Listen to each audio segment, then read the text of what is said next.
सुप्रभात बच्चों। आज संस्कृत में पढ़ते हैं त्रयोदशः पाठः रामगिरि रामगढ़म। रामगिरी के बारे में जो है हम लोग पढ़ेंगे।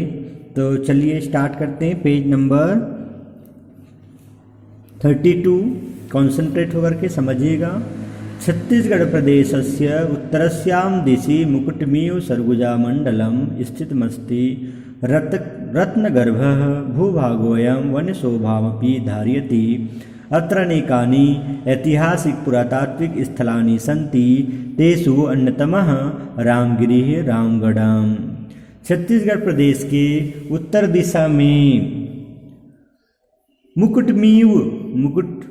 मुकुट के समान सरगुजा मंडल जो है स्थित है। रत्नगर्भ भूभागोऽयं वन्य शोभामपि धारयति।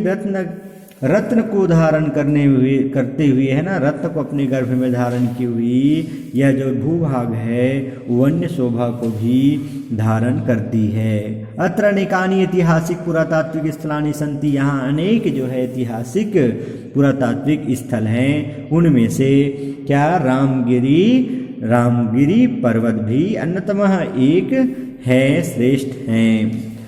नेक्स्ट पैराग्राफ देखते हैं। इदम स्थानम अंबिकापुरात् 45 किलोमीटर दूरे दक्षिण दिशि वर्तते। रामगढ़ पर्वते हस्तिपोला हाथीपोल सीतावेंगरा जोगीमाड़ा लक्ष्मणवेंगरा इत्येतानि महत्वपूर्ण स्थानानि सन्ति। क्या कहा जा रहा है? इत स्थानम यही स्थान अंबिकापुरात पंचमी विभक्ति का प्रयोग हुआ है। अंबिकापुर से 45 किलोमीटर दूर दक्षिण दिशा में स्थित है। कौन? रामगिरी पर्वत। तो रामगढ़ पर्वते हस्तिपोलः, रामगढ़ पर्वत पर हाथीपोल सीतावेंगरा जोगीमाड़ा लक्ष्मणवेंगरा इत्यादि जो है महत्वपूर्ण स्थान हैं।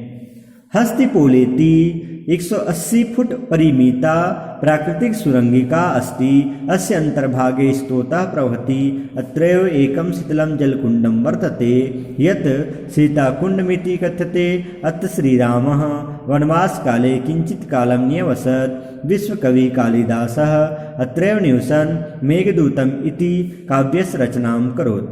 तेन दूतकाव्ये सीतायाः स्नानेन अत्र त्यज जलानि पुण्यानि तरवः स्निग्धछाया इति रामगिरेः वर्णनं कृतं। हस्तिपोलः हस्तिपोलेति हस्तिपोल में इट्स मीन्स हाथी पोल में 180 फुट परिमिता क्षेत्रफल का क्या है? प्राकृतिक सुरंग है।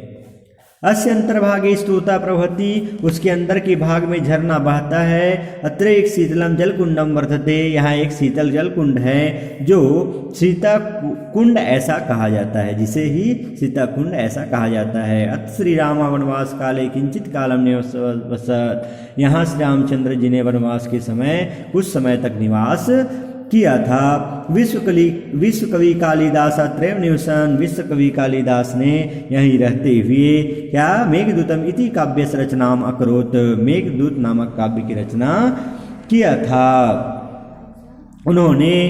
तेन दूत काव्य सीताया स्नानेन तत्रत्य जलानि पुण्यानि तरवा स्निग्धछाया इति रामगिरे वर्णनम कृतम। उन्होंने दूत काव्य में सीता के स्नान से यहाँ की जल की पवित्रता, वृक्षों की घनी छाया ऐसी है ना, इस प्रकार से जो है रामगिरी का वर्णन किया गया है। हस्तिपोल सुरंगस्योपरि एक नाट्यशाला अस्ति। जनायां सीतावेंगरा इति कथयन्ति। पुरातत्वविदः सीतावेंगरा गुहां ख्रीष्टाब्दात् द्वितीया तृतीया वा शताब्दी पूर्वा प्राचीनतमा नाट्यशाला इति मन्यते। इयं नाट्यशाला वृत्तशीलां कर्तयित्वा निर्मिता। अस्याः रूपाङ्कनं भरतमुनिनाट्यशास्त्रे कृतम्। इयं नाट्यशाला आयताकारा अनुमानतः आयामः लंबाई 44 फुट विस्तार चौड़ाई 15 फुट इति क्षेत्रे परिमिता। अस्या भित्त्या सरला द्वारं गोलाकारम् अन्तर्भागे प्रस्तर आसनानि सन्ति। अस्योपयोगः नाट्यस्य कृते अभवत्। ब्राह्मीलिप्या मुत्कीर्णः एकः शिलालेखोऽस्ति। अयं भारतस्य इतिहासे अद्वितीयः अस्ति। अस्य अनुसन्धानं 1848 ख्रीष्टाब्दे कर्नल औस्ले इति महाभागेन कृतम्। हस्तिपोल सुरंग उपरी, अर्थात हस्तिपोल जो सुरंग है, हाथीपोल की सुरंग के ऊपर एक क्या है, रंग नाट्यशाला में रंग मंच है। उसे लोग क्या कहते हैं, जनाया सीता वेंगरा इति कथयन्ति, लोग उसे सीता वेंगरा कहते हैं। पुरातत्वविद सीता वेंगरा गुहाम ख्रीष्टाब्दा द्वितीय तृतीय या वा शताब्दी पूर्वा प्राचीनतमा नाट्यशाला इति मन्यन्ते। पुरातत्ववेत्ता सीता गुफा को द्वितीय या तृतीय शताब्दी पूर्व की पुरानी नाट्यशाला मानते हैं। यह नाट्यशाला वृहतशिलाम कर्तृत्व निर्मिता, और यह रंगमंच जो नाट्यशाला है एक बड़ी चट्टान को काट कर बनाया गया है। अस्या रूपांकनम, इसका रूपांकन भरत मुनि ने क्या किया था, नाट्यशास्त्र में किए हैं। अस्य रूपांकन भरत मुनि नाट्यशास्त्रे कृतम, भरत मुनि ने नाट्यशास्त्र में किया है। यह नाट्यशाला आयताकार है, यह नाट्यशाला यह रंगमंच आयताकार है। इसकी अनुमानित लंबाई 44 फुट और चौड़ाई 15 फुट के क्षेत्र में है। इसकी दीवारें अस्य भित्त्या, भित्त्या मीन्स क्या होता है बच्चों, दीवार, ठीक है। तो इसकी दीवारें सरला, इसकी दीवारें सीधी और द्वार दरवाजा गोलाकार हैं। अंतर के भाग में बैठने के लिए पत्थर के आसन लगे हुए हैं। आसनानि सन्ति, अस्य उपयोगः नाट्यस्य कृते अभवत्, इसका उपयोग जो है किसके लिए किया जाता है, नाटक के लिए हुआ था। अभवत् होता है, हुआ है ना।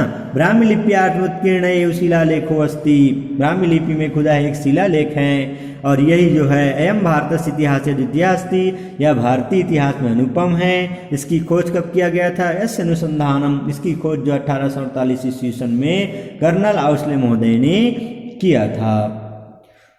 नेक्स्ट पैराग्राफ देखते हैं। सीता वेंगरा गुहाया पार्श्वे अन्य गुहा जोगीमाड़ा अस्ति, अस्या भित्त्या वज्रलेपेन प्रलिप्ताः सन्ति, छदिभित्तेषु च पत्रपुष्प पशु पक्षी नर नारी देवदानव योद्धास्तिना चित्राणि सन्ति। येषां भित्तिचित्राणां विशिष्टमहत्त्वमस्ति। भित्तिचित्राणां प्रकाशनम् 1904 ईस्वी डॉक्टर ब्लास भारतीय चित्रकलाया विज्ञ आरेख अग्रवाल महाभागः च अकुरुताम्। अस्यां पालिभाषायाम् एक शिलालेख उत्कीर्णा, शिलालेखे रूपदक्ष देवदिनस्य देवदासी सुतनुकायाः प्रणयगाथा वर्णिता अस्ति। सीता वेंगरा गुहाया पार्श्वे अन्य गुहा जोगीमाड़ा अस्ति, क्या कहा गया है कि जो सीता वेंगरा गुफा के पास क्या है, एक अन्य गुफा है जिसे क्या कहते हैं, जोगीमाड़ा गुफा है। अस्य भित्त्या वज्रलिपिन प्रलिप्ता सन्ति, इसकी जो दीवारें हैं इस किससे बने, सीमेंट से लिपी हुई हैं। और छदि भित्तेषु च पत्र पुष्प, छत में दीवारों पर फूल पत्ते पशु पक्षी नर नारी देवता दैत्य और हाथी पर सवार योद्धाओं के चित्र भी हैं। इन भित्ति दीवार चित्रों का एक विशेष महत्व है। विशिष्ट महत्वमस्ति, विशेष महत्व है। भित्ति चित्राणाम प्रकाशनम, जो दीवार के चित्रों का प्रकाशन सन 1904 ईस्वी में डॉक्टर ब्लास और भारतीय चित्रकला के जानकार आर्य अग्रवाल महोदय ने किया। और इसमें क्या किया गया, ऐसे पाली भाषायाम एका, इसमें पाली भाषा में इस एक शिलालेख खुदा है। शिलालेख में रूप सज्जा का काम, शिलालेख रूप दक्ष देवदिनस्य, शिलालेख में रूप सज्जा का काम करने वाले देवदीन और देवदासी सुतनुका की प्रणय गाथा का वर्णन है। किसमें, शिलालेख में। जोगीमाड़ा गुहायाः अग्रभागे अपरा लक्ष्मण वेंगरा गुहा अस्ति, पर्वतस्योपरि एकं सिंहद्वारमस्ति, द्वारस्य प्रस्तरः बृहदाकारो अस्ति, तत्र मन्दिराडागावशेषाः प्रमाणयन्ति यत् इदं क्षेत्रं पुरा दुर्गम आसीत्। जोगीमाड़ा गुहाया, जोगीमाड़ा गुहा के आगे दूसरी लक्ष्मण वेंगरा गुफा है। पर्वत के ऊपर एक सिंहद्वार है।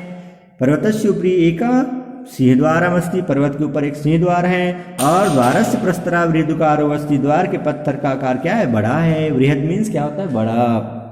वहाँ तत्र मीन्स वहाँ मूर्ति मंदिर ताड़ाग विशेष, क्या है वहाँ मंदिर, वहाँ मूर्ति मंदिर। और तड़ाग अवशेष, तड़ाग मीन्स क्या होता है, तड़ागा तालाब के अवशेष प्रमाणित करते हैं क्या, यद कि यह क्षेत्र, इदम क्षेत्र पूरा दुर्गम आसित, यह जो क्षेत्र है वो क्या है, प्राचीन काल में एक किला था।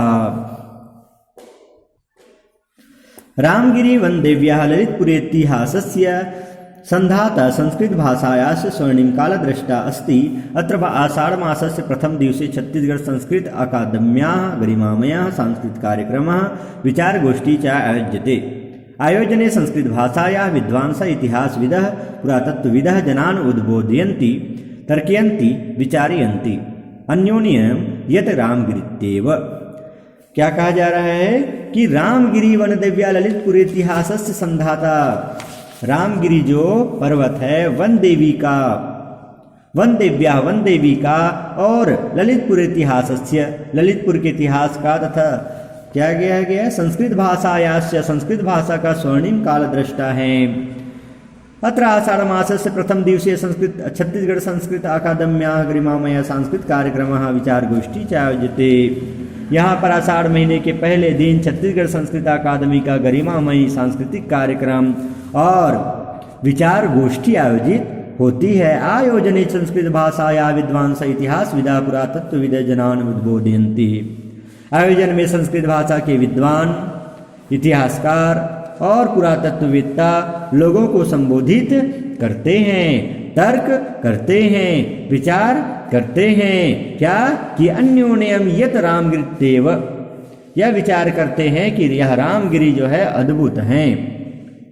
ओके, ठीक है बच्चों, तो आप लोगों ने रामगिरी पर्वत के बारे में आप लोगों ने पढ़ा और यह कहाँ पर स्थित है, कैसा है, इसमें क्या होता है, इतिहास में इनका क्या जो है महत्वपूर्ण स्थान यह जो है रखता है, ये सब चीज़ आप लोगों ने समझा इसमें। और किसी प्रकार से कुछ भी डाउट होने पर आप लोग मीटिंग में अवश्य कंसल्ट करिएगा, शब्दार्थ आप लोग याद कर लीजिएगा। ओके।